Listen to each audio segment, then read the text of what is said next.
Hello and welcome to the This Works For Me Virtual Summit. I'm your host, Piazza Watson. I am the director of the Faculty Development Center at Murray State University. If you're looking for technologies that could help you to build engaging classroom communities, well, you're in the right place because our guest today, Kathryn Smith, will be providing us with some practical strategies to do so. Kathryn, welcome. Thank you. Thank you for having me. Yeah, I'm so happy that you're going to be sharing some technologies with us today. But before you do that, could you just tell us a little bit about yourself, who you are, where you're from, and what you do? Yeah. I am currently in Chapel Hill, North Carolina, and I am the Director of Learning Technologies and Assessment at the International Teaching Learning Cooperative. We work with the Lilly conferences across the United States, and I've landed here in the last few months, so this is an exciting role for me. Prior to that, I started off my career as an elementary school teacher, and I learned all kinds of things from that experience. A lot of my thriftiness that I will come to share here in a couple minutes. From there, I moved on to the University of North Carolina School of Medicine, where I worked with the curriculum and then faculty development within that in the School of Medicine. And so during that time, I also had my master's in instructional technology. So my love of teaching and my love for the instructional technology kind of got me to this place to show, to help faculty members to integrate technologies that are effective for their students. So that's kind of my journey as to where I am now, and I love spreading these technologies, and I love helping people achieve their learning outcomes through using technologies. I love to show them how to do this as long as it's purposeful and that they are achieving these outcomes that with the technologies and not just using it because it's flashy and new and something that their students are going to just see. I really want faculty members to use these technologies in a way that are helpful. Yeah, excellent. And so these technologies that you're going to be sharing with us today, what got you interested in even using them? So flashback to when I was at the School of Medicine, and that was a very interesting experience for myself, learning all the different parts of the School of Medicine. And one of the first classes that these students take is anatomy, and they have a cadaver, and so they have to work through the process of death and dying and talking about that, and that's really difficult, and that's kind of difficult for some students to have that conversation face to face. And so we had a learning management system, and there was a discussion board, but it just wasn't as robust as I was hoping it to be.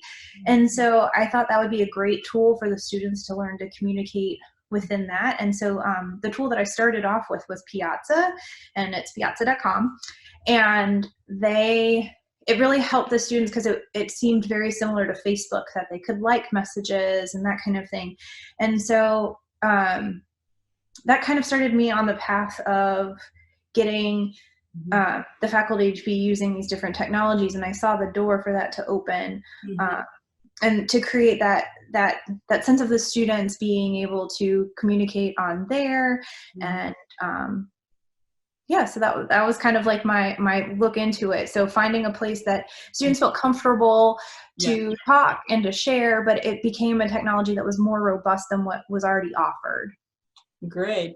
And so as I hear you talk about these things, I know some of our viewers might be saying, you know, these technologies, why use them over my learning management system? So I'm going to ask you to share some of the technologies that you have used. And while you're doing that, if you could just highlight some of the ways in which they stand out from the ways in which the learning management tend to be used, the learning management systems.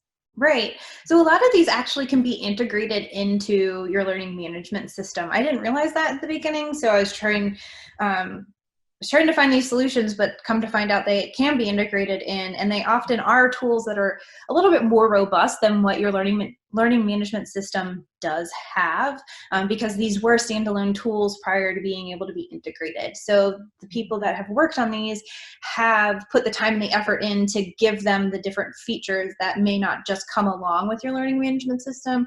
I know those have come along, and they definitely have added more features and things like that within them that make them more comparable to what is out there that's a separate tool.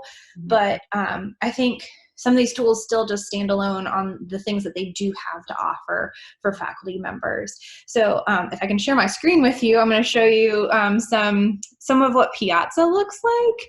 And I got to get back over to it. I'm going to share with you. I don't think that's the right screen. There we are. So here is Piazza. Yes. And one of the things that I liked about Piazza, it is more of a discussion board, but the things that it has for you are the students can ask the questions. And one of the things that it shows is an instructor answer. So right here, you can see this yellow eye, and it lets you know that the instructor has answered this question. And so as you go through, if you're scrolling through the list of questions, you can quickly see where the instructor has answered overall, and lets you see their answer. So she can give an overall answer to the question that the students asked, and then you can see the actual instructor's answer. You can go through and look at the different discussions the way that you can elsewhere, but you can mark the ideas as resolved or unresolved for yourself, so you can know if what you're looking at, if that answered the topic for you. So either the instructor or the student have the option of clicking resolve? No, the student does, so they can resolve it themselves. So you can go through and you can make sure that if that helped you to understand, then you can resolve it. Oh. You can also mark them the way that people can like things and share on Facebook, so it feels very familiar for students that they can like or give things as helpful or thank people for their responses. Makes it feel a little bit more like a social media tool that the students are used to using. So that's one of the ones that I think it can be integrated in. And one of the things I liked about this too is it's a female-run company and started by a female, and so they're very responsive to any questions that you have or things like that. So they provide lots of support for you as you're starting out. I'd also like to point out that on this side over here, you can see where there are instructor answers as well. So if you're looking at the different threads, you can see if an instructor has posted an answer to one of the questions. So if you can see the topic and then see if they've posted a response, then that allows you to, or allows the students to see where the student or whether the instructor is adding their responses. Okay, so some of the things that this can do over some learning management system is that, the students can upvote. Upvote, yeah, they can. So something similar to like Reddit, where you can upvote and say that this is the best answer to the question, and then like the liking it, like on Facebook.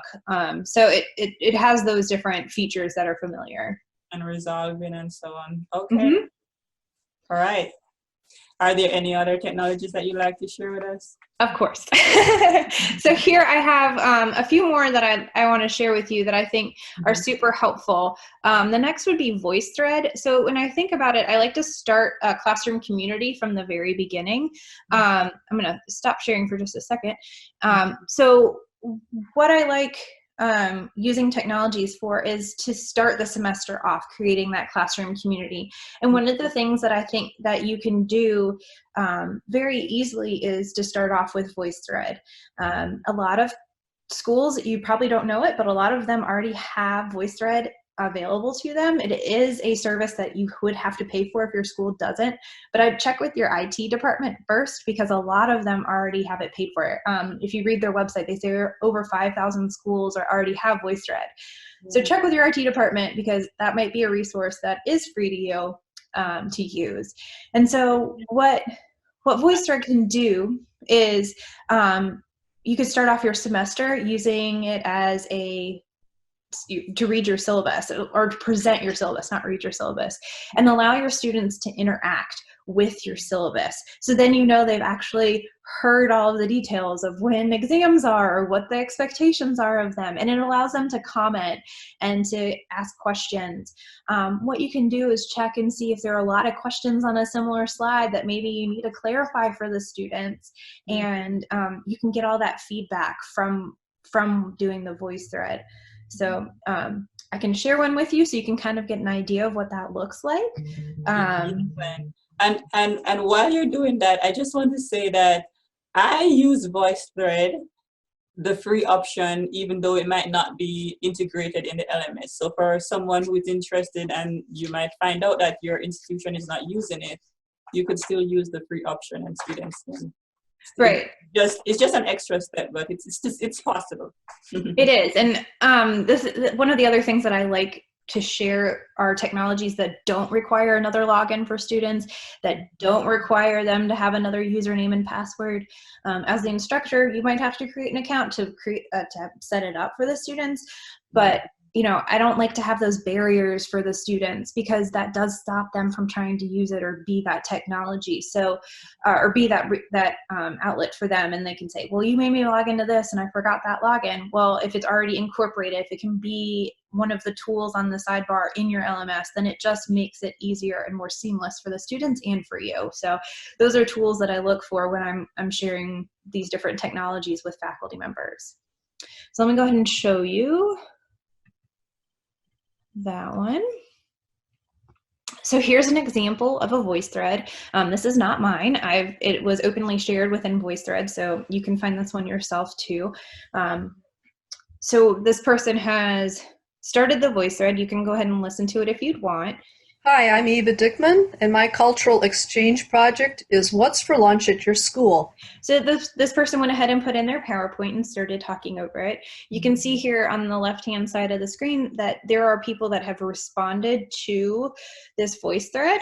And the way that it is more helpful for your students is if they have pain points. So like if you're introducing something, or like if it's on your syllabus and they all have questions, it'll start to show up here, and you can see all these people have made comments on this slide. So that gives you an idea as the instructor that, ooh, there's a lot of things happening here. So if we go to a different slide, we could see that on this one, there's only a couple comments. So it might just be students making comments. Or it might be some questions that they have as well. But if we go and look at this one, there's only the one person that was talking that was presenting this. So it looks like this was covered completely and there weren't any questions. So it allows you as the instructor to come back and see how students are responding to your different slides or to your different topics, and it allows you to move forward and maybe reteach or touch upon those pain points for the students. And also it allows the students to actually contribute or add to as well. Right. You can also ask them questions, and that's kind of a way to make sure that they are listening to it. You can ask a question, make sure everybody does respond there. One of the other nice things about this kind of technology and having the students respond digitally is you're not taking papers home to grade. And that's, I guess, kind of back to my elementary school, but you know, like I always had stuff. You can grade papers wherever you are, or you can grade the topics wherever they are, and you can provide the students feedback. One of the nice features of Voicethread too is that students don't necessarily need to have a computer or a video screen. They can call in their answers. And they can just record audio instead of having a video message. So they do have multiple options within Voicethread as well. Excellent. Yeah. Yeah. So that one's a good one to start off your semester. I can share the link with you that Voicethread did come out with a way to share your syllabus through Voicethread. So they have the instructions on how to do that if you're interested. Another one that I really like, and I don't know if more people have heard about it now to start off the semester with the classroom community, is Flipgrid. If you're on Twitter, it's Flipgrid fever, and so they talk about Flipgrid all the time. So let me get into some Flipgrid for you. And as I'm doing this, one of the cool things about Flipgrid is, here here's my grid details to start off. So I just presented about Flipgrid in Austin at one of the Lilly conferences. And on here, I created just a topic for everyone to say hello. And so once I was in it, you can view my grid. And when it comes up, you can see all the other people in your class that have replied. So these are all the people that were in my session and replied to my flip, and they introduced themselves within the session. You can see on this example, people have replied to the flip. So it's a way to like do an introduction if you wanted to. It also, you can add emojis and things like that to the videos and things. So all students have to do is hit the big plus. The one thing I do like about this, when I was talking about the different logins and things, Flipgrid was acquired by Microsoft. So if you're a Microsoft school, they already have a login. It also uses Google login. So if you're a Google school, then they already have a login. So it's not another login that they have to remember. One of my big things that I don't like the students have to do. So it's a really, so it's already integrated for you if you're either Google or Microsoft school. So can I share with you some of the different things that Flipgrid can do, because I think it's really cool. So not only just introducing yourself, so putting that out there, the students can just quickly say who they are. It really helps you to create that community by seeing the student's picture and their name right there, so you can just kind of scroll through and start to learn all the students' names. But the other things that you can do, so if I go into, you can see my screen, correct? Just want to make sure we're good. Okay, good. So I'm a screen within a screen. A video is kind of interesting to go through. But what it allows you to do is create 1-minute and 30-second videos, but you can start and stop your video. You can add different filters, you can add text, you can do all different kinds of things within your video. So if I wanted to go ahead and make myself have a super cool video, like a filter, I can do that. And then what I would do is I could record a short bit. And then let's say my next area I wanted to talk about, I could add in a whiteboard. So instead of seeing my picture, the students could use a whiteboard and draw and part of it. And so then they would hit record again, and then it could be part of their video and keep going. Then the next one that I want to share that's pretty cool is you can pull in a custom sticker, which could be a picture. So say, for instance, you're talking about a different region or a different, something that the students needed to have an image to show you. This would be able to do that. So I'm gonna pull up an image here. And while I'm doing that, now you see my image. Yes, I do. That's my dog. And I could go back and I'd take the whiteboard off, and then you could see me again. And then I can move my image to wherever I need it over my video. And what I would do is I would hit record again, and I could talk about the image that's there. You got to make sure you're on the right side of your video, since it's backwards from where you are. But then they could talk about the different images, and then I would record, and then I could stop and then clear my screen, and then I could go on to the next image. One of the things we're kind of talking about was somebody asking about putting for foreign language learners to put the word up on the screen. So you could record what you wanted to talk about, then put up the word, and they could see it, and then you could take it down for each one. So it's nice that you can record segments of a video up to 1.5 minutes. Wow. Excellent. So I really think Flipgrid's a great option that many people are starting to really dive into. Yes, thanks for showing that, because it's one thing to say, hey, use Flipgrid, but when you show the additional features that the video aspect can do, that's really good. So thanks for sharing that. Yeah, I think it has lots of potential that people aren't really seeing it yet, but I think it is exploding, the Flipgrid fever. Okay. Would you like to share one more? Yeah, I have one more that I'd like to share with you today, which I think is really interesting that I don't think as many people have heard about, and it's called Formative. So let me share that with you. And again, I presented this one at Lilly Austin. And so I'm going to go back. Here it is. So my formative, what it is, it's an online, like, quick feedback, so formative feedback for your students that you can provide the questions for your students, and you can see them answering it in real time. So you can see your entire class answering in real time. So one of the things that I do like about this is you can have them have logins, but you can give a guest code, which then the students don't have to have a login, and you provide them they can just type in the link and then the guest code to get in, and they can see your questions.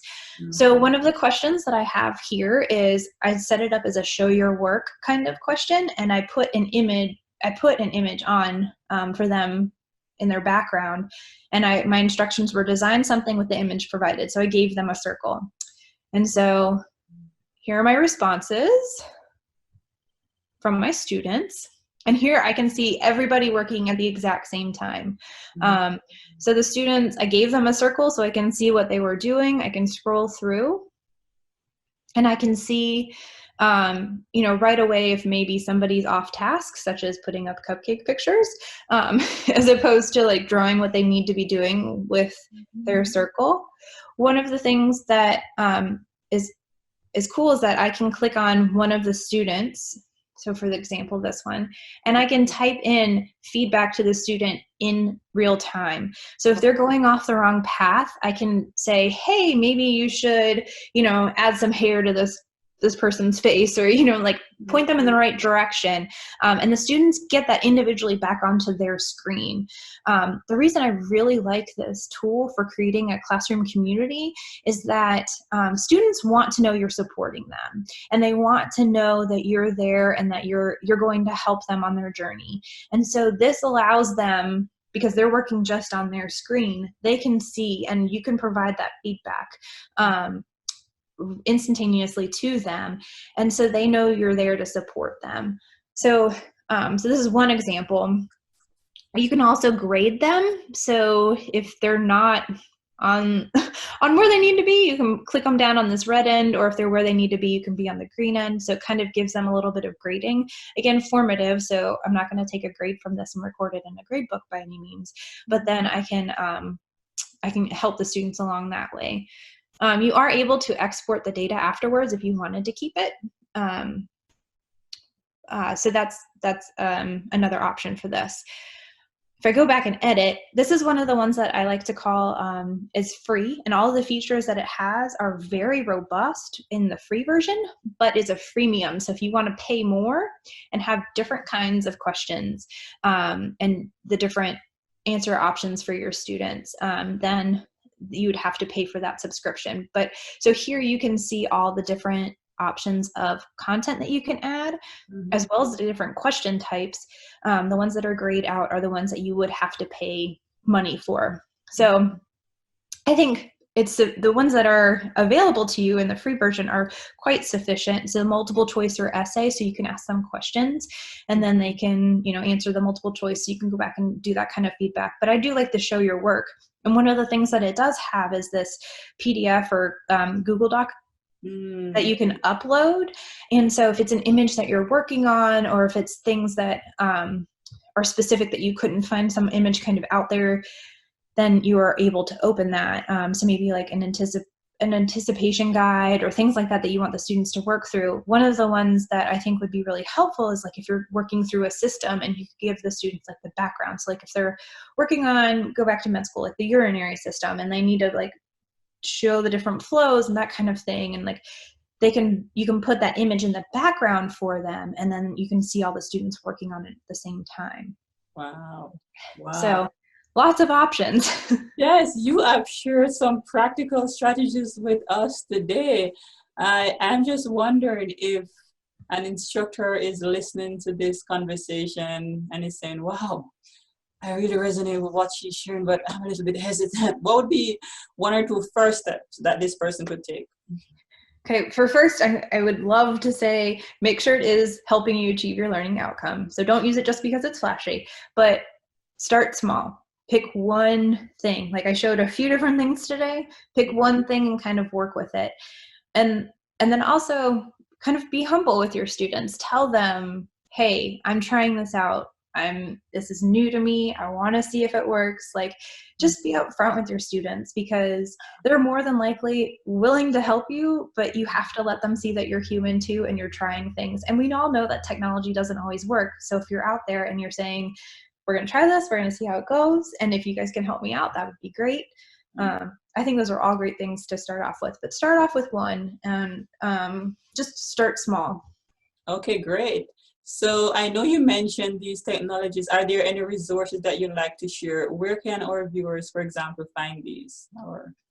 So there's the topic, if you Google Voicethread and syllabus, that will come up and they'll give you kind of a step-by-step guide of how to use Voicethread to do your syllabus for your semester.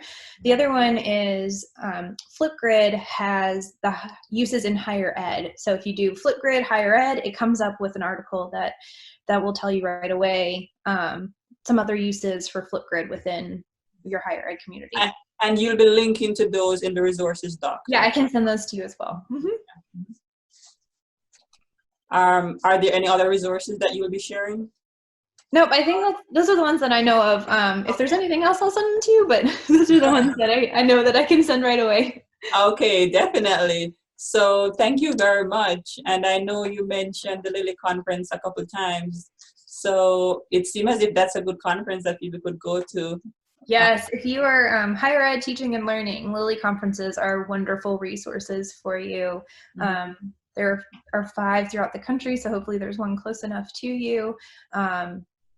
And they just, you walk away as a teacher or, a faculty member just going, wow, like, yeah. Just like the practical resources that you see that are being shared, and other people they're so passionate about teaching and learning as well, that you just walk away and are just, you want to put everything into motion. Great, definitely. And you could definitely put a link to that in the resources document. Great, I can do that. Our viewers will be able to find everything. And viewers, I will be linking to that document in the video description below, so be sure to check it out. And so, Kathryn, do you want to leave our viewers with an encouragement or just a call to action? I'd say do it, try it. Just go play. I think it's fun. Meet your students where they are. A lot of these technologies kind of help you meet your students in the place that they're learning and that they're already interacting with social media, and it kind of mimics it. So just go play and don't be afraid to fail, because it's going to happen, but you can overcome it and show your students how to do that and enjoy it. Great, well said. Well, Kathryn, thank you very much for taking the time to share such practical strategies with us today. Great, thank you. And viewers, I encourage you to share this conversation with others, and we look forward to seeing you in the next episode of this virtual summit. See you soon.